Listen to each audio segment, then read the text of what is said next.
Hello. So who here is into dirty talk? Woo! Yeah, you look like you're into dirty talk. I have a slight confession to make. I am actually terrible at dirty talk. I was hooking up with my ex-boyfriend a couple years ago. This was kind of early on in our relationship. And he looks at me all sexy and he's like, "See something dirty." And I'm like, "Mud wrestling." Not quite the reaction he was looking for. But the thing is, I used to be even worse at this, right? Like, we all know the dating apps where you message back and forth with people. This was kind of early on when they had been developed, and this guy's like, "What are you into?" And I'm like, "Ooh, museums, dinner, really like long walks sometimes."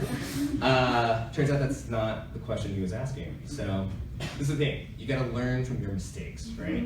So as we know, they can get a little aggressive on the apps, and this guy was like, "You hung?" And I'm like, I know how to answer this one. Like a young, innocent woman who lives in Salem, Massachusetts in the 1600s and knows how to swim. Not quite what he was thinking was the answer. So, this is the thing, right? Like, I'm not gonna lie, dirty talk confuses me sometimes, even today. I was hooking up with this guy, and he's just like, "On a scale of 1 to 10, how much do you like fucking?" I'm like, "Oh my god, 7.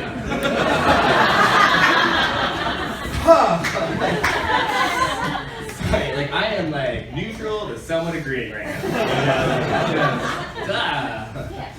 So, but this is the thing, people expect you to be good and proficient at dirty talk, so I keep trying, right? So I was hooking up with this guy in my building and trying out some new dirty language. And he's like, "Oh my god, just shut up and choke me!" Like, all right, back to the drawing board on that one. So, I started a new workout routine last year. It's called Don't. Just don't do it. It is truly body transformative. You can gain like 30 pounds with zero effort. I think it also helped that I started a new diet at the exact same time, which I like to call Carnival Festival. Mostly because when you've made the investment in a deep fryer, you should deep fry something every day, right? So it's also a really good way to become popular in your building, right? So I just started inviting people over for funnel cake parties like all the time.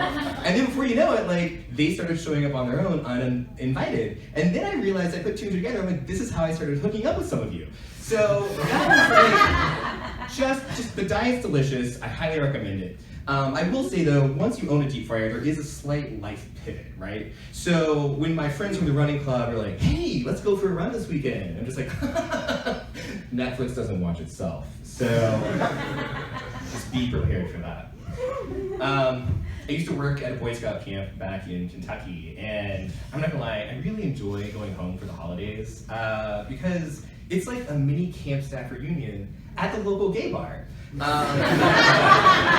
Which is called the White Swallow. I know, I've never seen a bird there either. It's the weirdest thing. But it is truly rewarding working on a camp staff because you get this like warm, fuzzy feeling as you're sending these like 10 and 11-year-olds back to their parents after a week at camp, where you know that you've bestowed these like life skills with them that they'll take with them forever, right? Like 1, like how to weave a basket, super important, right? 2, all the ingredients that go into bourbon, and 3, all the knots and lashings they'll ever need for incredible bondage sets. It's truly, truly heartwarming. I've been giving therapy more of a go lately. Thank you, yeah. It basically means I'm getting my hair cut like every 2 weeks. Because David is so much more affordable than an actual therapist. He's also kind of Freudian in his approach, which, I can appreciate. So, like I'll be sitting there in the chair pontificating about like my lack of love life or like, I don't know, shenanigans going on in the condo building. What can I say? We get around. And he'll be like, "Okay, so a little off the top, and tell me about your dreams last night." And I was like, "David, have you not been listening? I was getting choked." Crazy. So obviously, not putting all of my eggs in one basket here, it turns out that Uber drivers are really, really good therapists. That 45-minute drive to Dulles, oh my god, let us BOGO this one, right? So, once you've had that much time with your Uber driver talking about like office romances, you know, childhood traumas, things like that, they are so excited to get you out of the car. They give you an automatic 5-star rating. It's incredible. I have been like skyrocketing since June. It's fun. So it's not clear, I'm sort of back in the dating world again, and I've been seeing this guy, and we're kind of at the point where it's like, do we share the same fundamental values, right?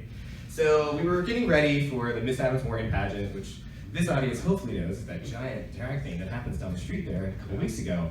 And I was like, you know what, let's do something fun and cute, like matching outfits, like, I don't know, candy canes or something.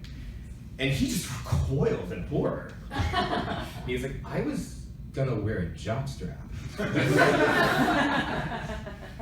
And I just looked at him and I said, oh my god, please marry me. I'm Chris Hook. Thank you very much.